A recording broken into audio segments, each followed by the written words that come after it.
Ah, on va commencer avec une sélection des traits pour la semaine prochaine. Donc là, actuellement, j'en ai une, 2, 3, 4, 5, 6, 7, 8, 9, 10. Donc moi, je commence juste par, c'est-à-dire analyser la structure du marché. Je place mes zones d'intérêt sur support, résistance, là où le marché le touche le plus fréquemment. Donc là, j'ai une, 2, 3, 4, 5, 6, 7 touches, par exemple, pour cette paire, cette devise USD-CHF. Donc ça me fait une heure d'intérêt assez valide. Donc moi, ce que je fais, c'est que je me place plutôt sur ce qui se produit actuellement, mais pas sur le passé. Donc, ce que j'ai mis en bas, ça s'appelle des mineurs aires d'intérêt. Et je me suis basé sur la daily quelques touches. Je me suis basé sur la daily. Par exemple, ici, j'ai commencé à analyser la trade par ici. Par exemple, j'ai pris en compte ce mouvement-là.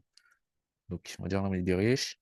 Sur tout l'ensemble, en fait, on est bearish parce que tant qu'on n'a pas cassé le dernier lower high et lower low, donc le marché, il est toujours bearish. Donc, la daily est bearish, la weekly toujours, est bearish toujours. Et le 4 heures est bearish. Donc, il me faut au moins deux time frames consécutifs en synchronisation, c'est-à-dire deux time frames en vente ou deux time frames en achat, pour prendre la décision soit d'acheter ou de vendre. Donc là, j'ai les trois qui sont alignés, donc je prends la décision de vendre. Donc moi, je vais juste voir qu'est-ce qui s'est produit par le passé. Bah, je vois qu'on a de la structure par ici, mais on n'a pas de structure encore. Notamment, ah si, en juin, ok. Break, retest, pin bar, entrée de la trade, ici on sell. Pareil, bon, je vais attendre à peu près la même chose, break, retest, pin bar, un engulfing ou peu importe, quelle entrée sinon, etc. Pour voir. Donc il faudra ajouter, je fais ça, la plupart ça me donne plus de probabilité que la trade va dans mon sens que plutôt dans l'autre. Donc voilà. Après le risque à prendre en compte, c'est qu'on a consolidé ici, par exemple, le marché l'a rangé et que c'est un peu choppy. Donc je vais juste attendre un vrai break retest pour avoir le move, pour finir la consolidation du market ranging. Comme ça on shift, on passe en une downtrend. Ou bah si on continue, bah, si on passe à la hausse, bah, on verra si je vais acheter à ce niveau-là. Bah, je vais faire très très rapidement. Donc, le principe, c'est toujours la même chose. Donc, pareil, ici, j'ai trois time frames consécutifs, bouge bullish, et je vois que le marché, il a break une heure d'intérêt ici, une deuxième là, potentiellement une troisième, mais bon, je pense pas. Je pense que le marché va quand même faire un retracement, voire un doji sur la weekly et descendre. Il faudra être patient sur cette trade-là. Je vais voir sur le passé si on a fait quelque chose. Voilà, j'attends quelque chose comme ça. Un doji, après, on va avoir le move vers le bas. Doji, move vers le bas, donc je vais attendre ça pour signaler la fin du volume. Euh, Voilà. Sur le daily, on a un doji, par exemple. Donc, je pense qu'on aura une.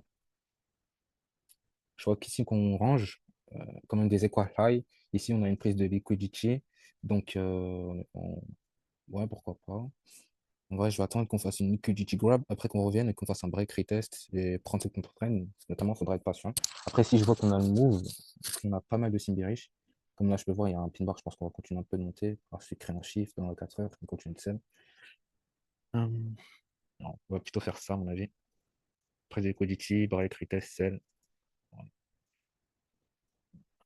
C'est tellement simple. Alors ici, ça c'est la trade que j'ai prédite la semaine dernière. Il y a 2 semaines, je crois, que j'ai prise. Donc, j'ai regardé ce qui s'est produit vers la gauche. Je vois qu'on a à ce niveau-là, on sell. Donc, je vais attendre un doji, un quelconque signe, par exemple un Evening Star, BH Unboxing, et prendre le move. Sinon, c'est tout pour cette trade, sur cette trade. J'ai deux time frames consécutifs, donc j'attends la vente. Je pense qu'on est bon. Après, je vois qu'ici, on a quand même un double top. Qu'on reteste ici à peu près la neckline de ce double top. Donc, c'est pas trop mal. C'est une bonne confirmation. Après break retest, à peu près comme ici. Et on sell. Euro AUD, Euro AUD. Donc, on a eu un énorme push après une énorme consolidation ici à ce niveau-là. Choppy pendant à peu près les 2 premières semaines du mois d'août. Oui, sur le weekly, on est bien. Après, je vois qu'on aussi, je sais pas si c'est secteur d'intérêt par rapport à ce qui s'est produit en 2020. Et qu'à ce niveau-là, bon, on redescend à peu près. Je pense que le marché, il va quand même continuer de monter avant tout un léger retracement pour continuer de monter à ce niveau de résistance et créer une deuxième liquidity aussi ici, à ce niveau-là, pour rattraper le niveau de 2020. Donc honnêtement, je pense qu'on va buy. Toujours, il n'y aura pas trop d'intérêt de continuer à vendre, sachant qu'on a un niveau de support qu'on a consolidé depuis un mois à peu près. Bon, après le move Déjà, on est à peu près dans ce niveau-là depuis maintenant pas mal de temps, presque 6 mois maintenant, ou 5 mois. Voilà, on continue de buy. Ici, pareil, bullish, bullish, bullish. Donc, on a juste fait un pullback équivalent de ce qui s'est produit l'an dernier, à la même période, juillet. Ben là, on a ce qui s'est produit en juillet, on a août. Donc là, on a bearish engulfing, en léger retracement. Donc, j'ai placé quand même une mineure R d'intérêt. Et nous avons comme un. Attends. Intéressant, intéressant, intéressant. Hmm. Donc, on va quand même attendre à peu près la même chose. Soit j'attends break retest ici, ou soit j'exécute directement là, mais je vais être un peu plus patient. Vaut mieux attendre un break retest. Parce que je vois qu'on a beaucoup de structures. Le marché, il shift assez rapidement. On passe en range, on shift downtrend. Après, on passe en uptrend. Donc, honnêtement, on pourrait exécuter, mais je vois plus trop de sens de monter. Je vois plus de wick vers le bas. Et je pense que le marché, il va wick fill cet engouement-là. Il va le weak fill. Donc, je pense qu'on aura une move d'ici là. Et si je regarde ce qu'on a fait par la gauche, Doji, Doji, Sell, Doji ici.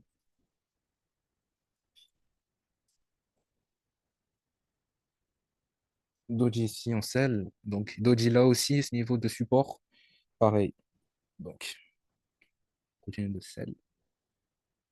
Et ce move-là, il s'est produit vendredi soir. Doji, je pense qu'on aura le move d'ici lundi matin, même avant Londres, je pense. Après, à ce niveau-là, on a un rang psychologique qui ajoute un signe de confiance, qui est comme un support à résistance. Donc, j'attends qu'on break. Prendre le move ici, break, rang psychologique, et continue de sell. AUD code, AUD code, AUD code. Pareil, je vois qu'on a consolidé ici dans une autre trend. C'était assez choqué, on n'arrive pas très bien à discerner ce que fait le marché, alors que là, c'est plutôt clair comme move. Sur le daily, moi, je vois plutôt attendre soit un break retest, ou soit qu'on revienne et qu'aussi je vois des signes de vente, par exemple un bearish engulfing ou autre chose, un chiffre de structure qui rend euh, la 4 heures time frame bearish, donc deux time frames consécutifs dans la vente, je vais vendre, tiens, je continue. J'aurais plutôt l'intérêt de buy plutôt de vendre. Parce que là, on a vraiment consolidé. Je pense qu'on a vraiment besoin de créer un peu de structure vers la hausse et de retest toute cette structure, toute cette data. Ouais, ouais, ouais, ouais. Je vois plutôt buy que de vendre. On a plus de probabilité de buy. GBP card. Donc, pour GBP card, pareil, on a cassé une 2 3 4 5 R d'intérêt. Donc, je vais plutôt attendre un retracement parce qu'on est obligé d'avoir un retracement. Donc, je vais attendre qu'on finisse le move jusqu'à cet R d'intérêt, par exemple, comme le passé. Doji, Doji. Ensuite, bearish engulfing, la engulfing et on sell. Et je vais voir si j'aurai confirmation de sell comme pin bar là ou un Evening Star retracement, continue de sell. On va peut-être faire la même chose. C'est tout pour GBP Card. On passe à la suite. Euro GBP, c'est une trade assez particulière cette année. Honnêtement, première prise de liquidity, deuxième. Doji, on descend. Je pense qu'on va quand même continuer de poursuivre le move. Donc je vais attendre quand même qu'on break ce round psychologique, qu'on reteste, qu'on sell. Et par sécurité, il vaut mieux prendre à ce niveau-là. Bon, je serais plutôt apte à prendre après un break retest ici, à ce niveau-là, comme ici, par exemple. Break, un retest de la zone de résistance, on continue de sell. JBP NZD, pareil, le marché, il a fait une prise de liquidity, il a break 2 heures d'intérêt, font un retracement, et voilà. Par exemple, sur la 4 heures, time frame, attends, je me suis trompé.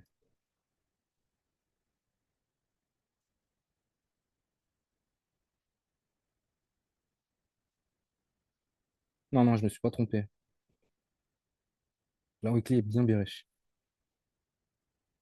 Donc, je place une heure d'intérêt. Donc, on a un rond psychologique à ce niveau-là. J'attends qu'on casse quand même le rond psychologique.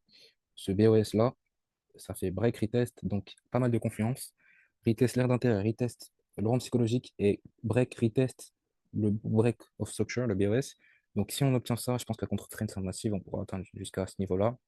Et Wickfield notamment toutes ces mèches. Donc, ça sera un bon illustration, mais il faudra quand même être patient parce que on a tenté de le faire par le passé, mais le marché a continué de push. Et je pense que on va quand même essayer de continuer de push. Mais on aura besoin quand même d'un retracement avant de continuer de monter, à mon avis. Du moins, le move, il sera rapide. Voilà. Si j'analyse tout ce qui se passait, bah, on a consolidé. Donc, on a besoin d'un retracement. Première liquidity, de créer une deuxième liquidity qui va englober toute cette mèche. Besoin de wick fill, tout ça. Un retracement, un retracement à ce niveau-là pour continuer de wick fill. Voilà. Et le dernier des derniers, NZD-CAD, pareil, Doji, on a consolidé, le marché il range à l'horizontale.